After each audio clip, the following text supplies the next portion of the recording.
Me da mucho gusto compartir con ustedes en esta noche y pues es un tema tremendo, ¿verdad? Porque nos tomaría dos, tres, por lo menos, conferencias o Zooms para poder explicar el libro del Apocalipsis, pero como su título lo dice, es solamente un breve panorama. Y sin más preámbulos, solamente vamos a comenzar recordando que este fue el último libro que escribieron los apóstoles de Jesucristo, el último libro que escribió el apóstol Juan. Él tenía aproximadamente pues como 95 años de edad cuando fue exiliado en la isla de Patmos, que se encuentra exactamente a más o menos 56 kilómetros de Turquía, la isla de Patmos. Así que cualquiera de ustedes que va por allá por Turquía o por Grecia, ¿verdad? Es muy fácil cruzar el mar Egeo y te encuentras en la isla de Patmos donde estaba el apóstol Juan. La isla de Patmos tiene aproximadamente, si quieren tomar nota, 48 kilómetros de circunferencia. 48 kilómetros de circunferencia, 16 kilómetros de largo y tiene casi 10 kilómetros de ancho. Con esto nos damos una idea que era una isla bastante pequeña donde el Imperio Romano mandaba a los exiliados políticos y entre ellos pues se encontraba Juan. Pues lo acusaron de diferentes cosas, principalmente por predicar el Evangelio. Pero Juan comienza el libro Apocalipsis en el capítulo 1, todos ustedes me imagino que tienen abierta su Biblia en este momento, diciéndonos que es una revelación. La palabra revelación es la palabra precisamente apocalipto, de ahí viene la palabra apocalipsis. La palabra apocalipto o apocalipsis significa revelar, o sea, sacar algo a la luz, descubrir algo, publicar algo que estaba escondido como si fuera un misterio. La palabra apocalipto. Y se usaba por los griegos cuando, por ejemplo, cubrían una estatua de mármol que estaba oculta y que un escultor la quería dar a conocer, pues le ponía una manta. Y el momento en que le quitaban la manta a la estatua, quedaba al descubierto. Esta acción se llama apocalipto, o sea, poner algo al descubierto. Actualmente en el siglo moderno, cuando alguna fábrica de carros muy famosa tiene un carro que va a presentar, hacen un cóctel, hacen una fiesta y cubren el coche, un Corvette, un BMW, un Ferrari, etcétera, etcétera. Y el momento que le quitan la manta, para que ustedes tengan una idea, esa acción se llama apocalipto. De ahí viene la palabra apocalipsis, descubrir algo o ponerlo al descubierto.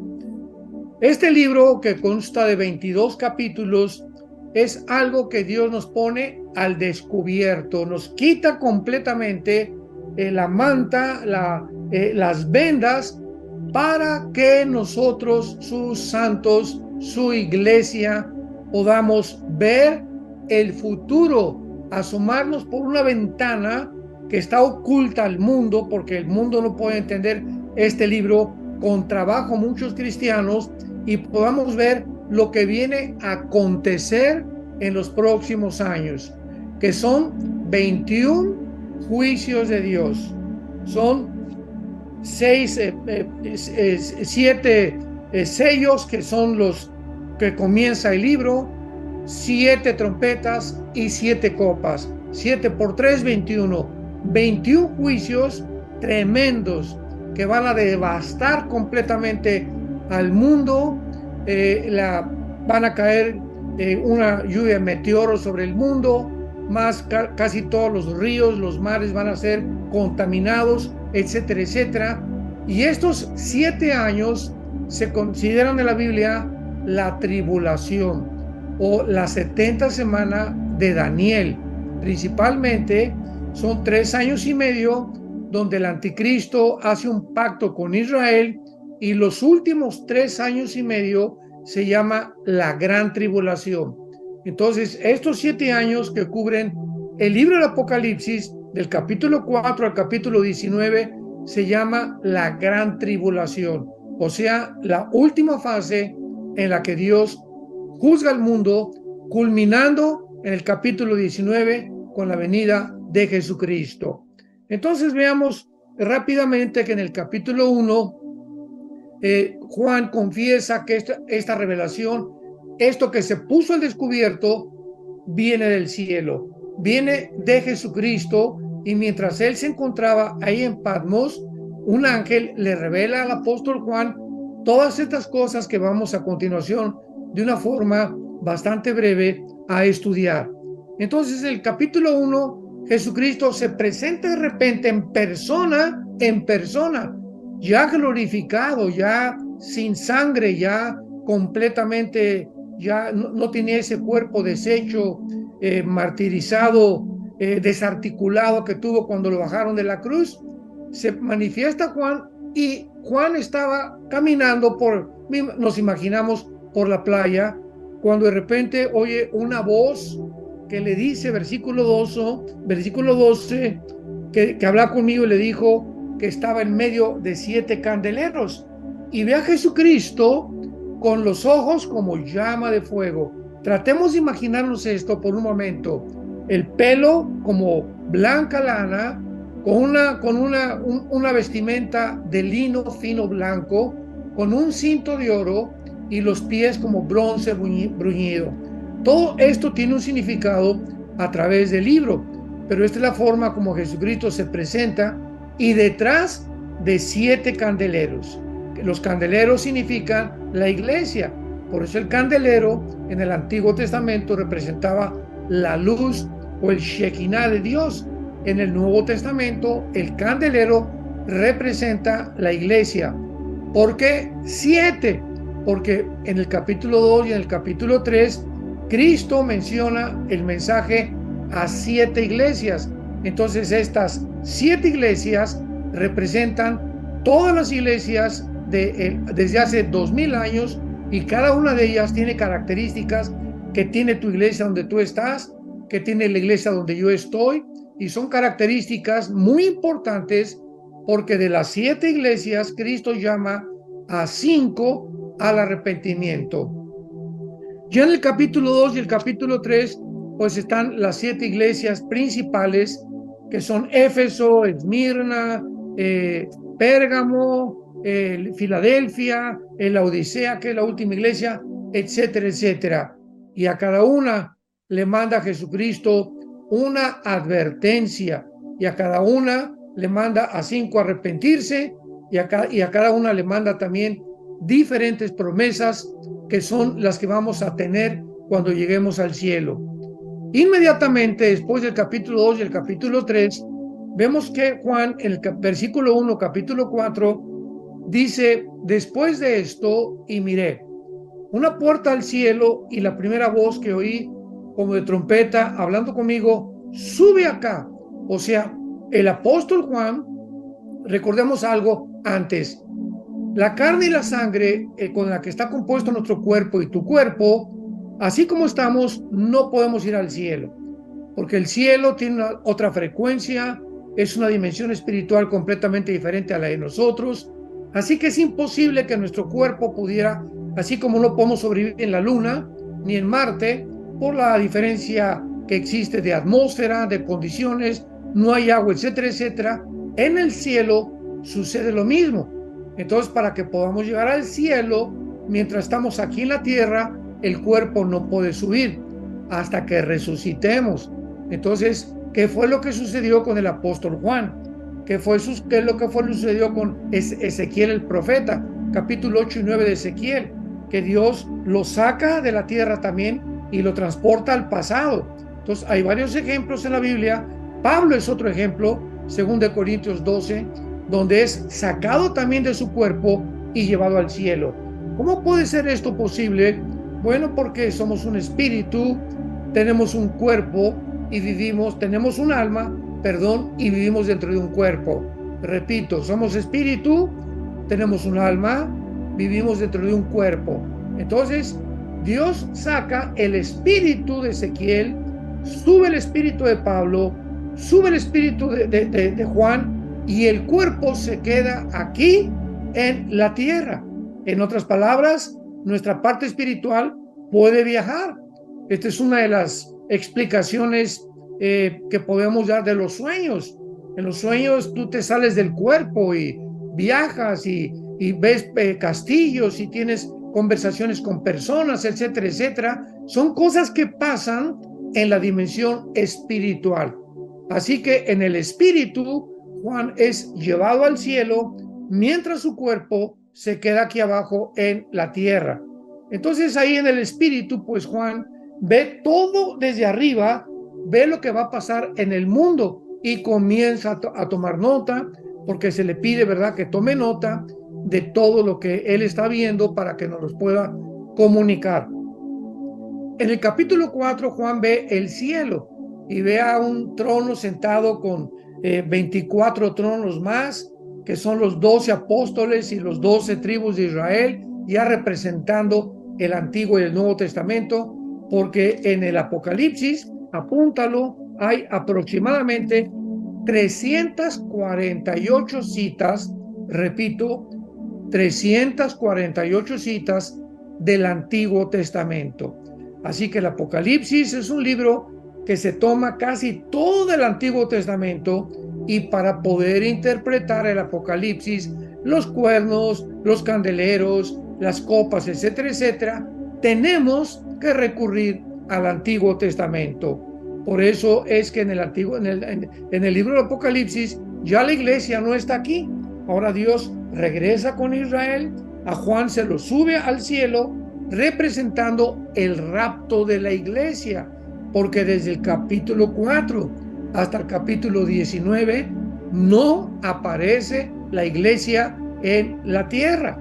Entonces esto nos habla claramente que el rapto tiene lugar entre el capítulo 4 y el capítulo 19 del Apocalipsis.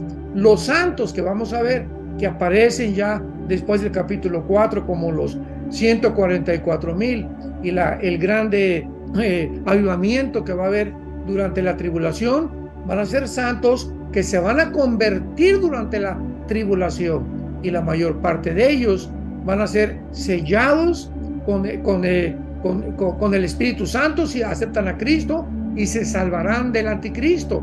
Y la mayoría de ellos que no van a aceptar a Cristo en la tribulación serán sellados con el 666 en la frente o en la mano derecha, y serán condenados eternamente en el infierno. Pasamos al capítulo 6, donde comienzan los sellos. Y cuando en el capítulo 5 anteriormente Cristo es retratado en el cielo, veamos esto. Aquí tengo un papel, y antiguamente los reyes escribían todo en lo que se llama pergaminos. Muy bien, este es un pergamino, y entonces escribían un recado, un rey a otro rey, y siempre le ponían un sello al pergamino. Donde se abría el pergamino, el sello con cera, para que el recipiente supiera que me la mandó el rey Juan Carlos o el rey Enrique VIII, etcétera, etcétera. Entonces, este pergamino le es entregado en el capítulo 5 a Cristo. Es un librito sellado con 1, 2, 3, 4, 5, 6, 7 sellos, y le es entregado a Cristo porque Él es el único digno, porque hay una voz en el cielo, en el capítulo 5, que dice: ¿quién es digno de abrir este librito? O sea, de quitarle los sellos que contienen las 7 trompetas y las 7 copas de los juicios de Dios sobre el mundo. Entonces no hubo nadie que respondiera que era digno, más que la raíz de David, el león de la tribu de Judá, la persona de Jesucristo.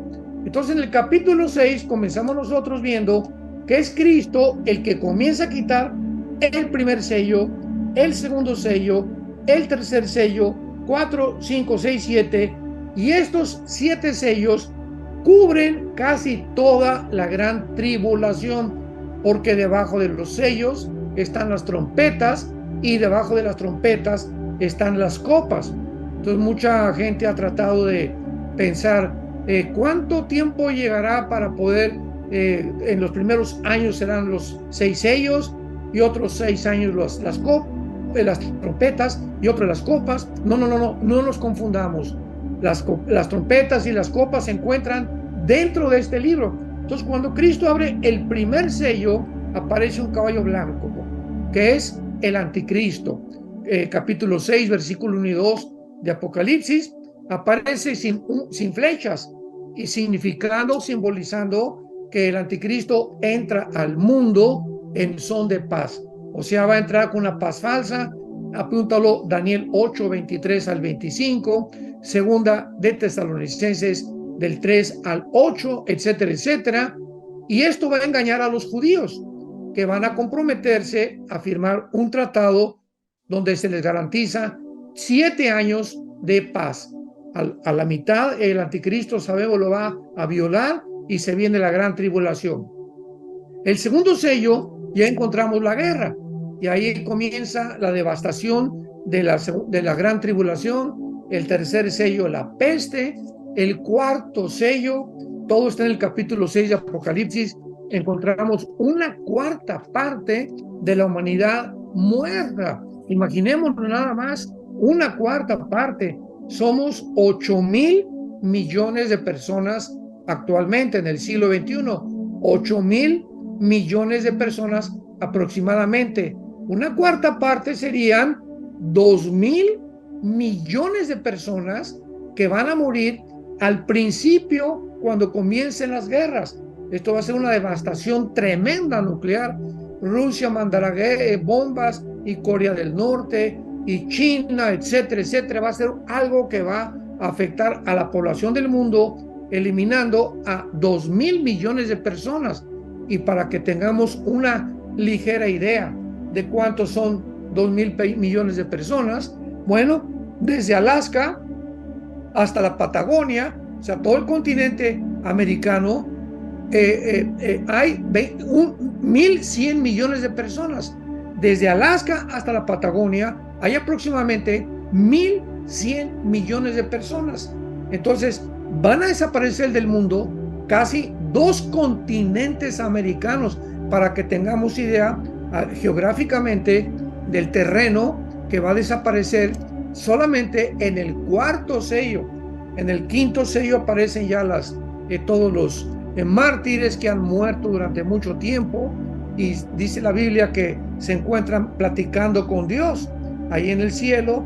Tienen oídos que no tenían abajo en la tierra, tienen ojos que no tenían aquí abajo en la tierra, su conciencia permanece y tienen cuerdas vocales para comunicarse con Dios, porque en la otra vida vamos a estar conscientes, vamos a hablar, vamos a oír, vamos a tener conciencia de nuestra persona, porque ahí se encuentran platicando con Dios y ya están en el cielo, pero no han sido todavía resucitados. Entonces se les dice que se esperen hasta que todo el número de mártires de toda la tribulación se complete, y entonces ya puedan ellos descansar.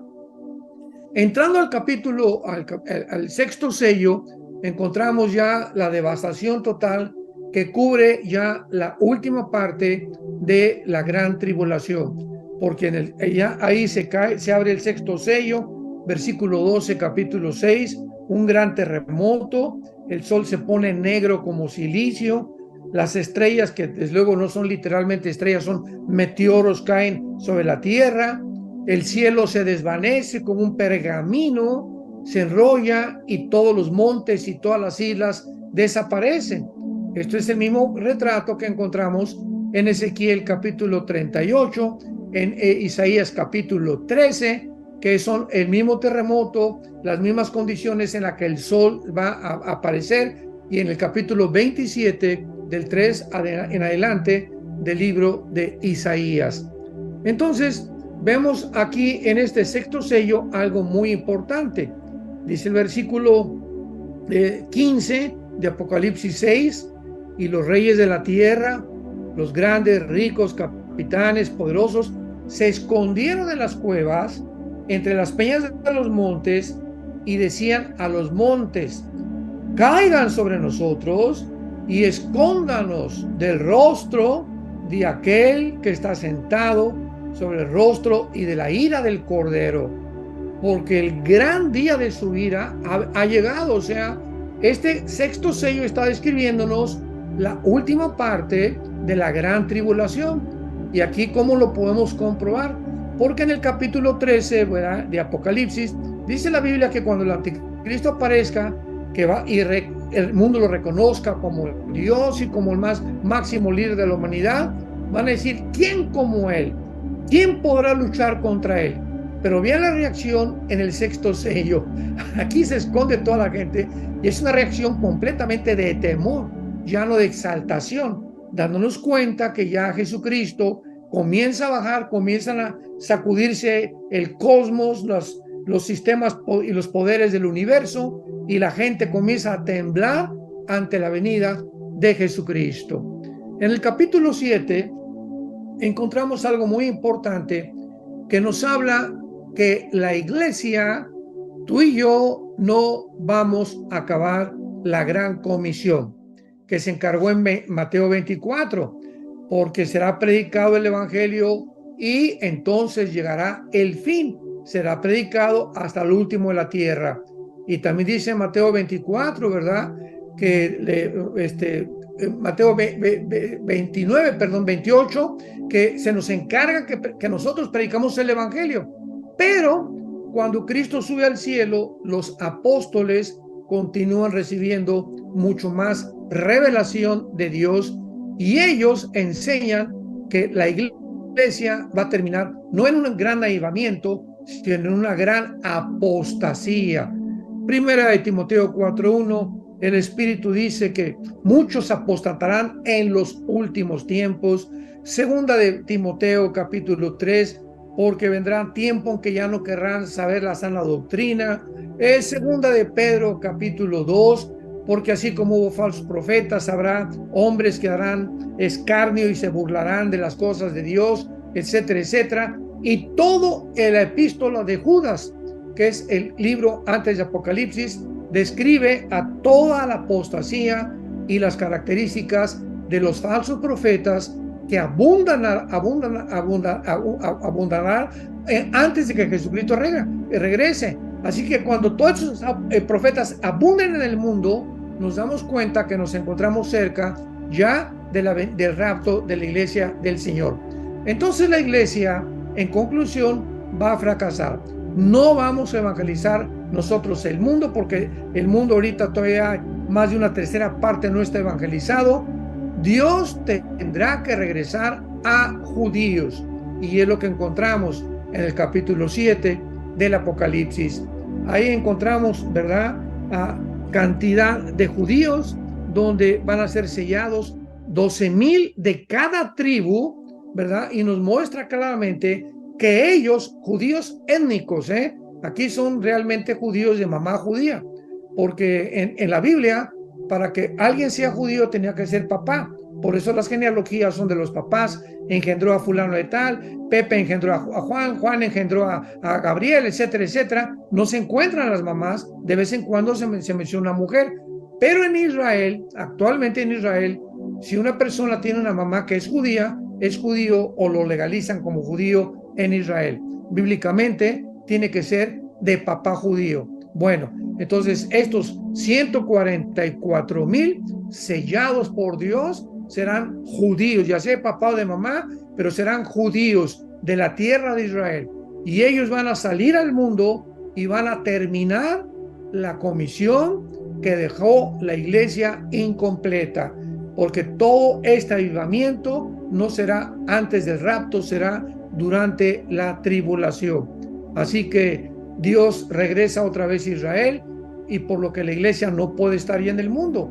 Este es el problema por el cual no encontramos a la iglesia desde el capítulo 4 hasta el capítulo 19 de Apocalipsis, porque ya la iglesia sube al cielo en el capítulo 4, viene ya Dios, regresa a Israel a cumplir las promesas del pacto abrámico de Abraham, Isaac y de Jacob, y de cumplir las promesas a Salomón, al rey David, a los profetas, de que vendría un reino, que fue la pregunta que los apóstoles le hicieron a Cristo en Hechos capítulo 1, cuando iba a ascender a los cielos. Oye, Señor, ¿restaurarás el reino? Todos estaban esperando el reino. que Cristo llegara y venciera al imperio romano, pero esa promesa todos se sintieron decepcionados porque no sucedió. ¿Por qué? Porque sería hasta después de la gran tribulación. Entonces es necesario que Israel regrese a Dios. Los va a juzgar, los va a purificar Dios en los 3 años y medio que van a estar en la tribulación, y Cristo regresa con nosotros después de que estemos en el cielo, cuando Israel ya se convierte y puedan entrar al milenio con todos nosotros. En el capítulo 8 encontramos de Apocalipsis una escena preciosa que nos habla del poder inmenso de la oración.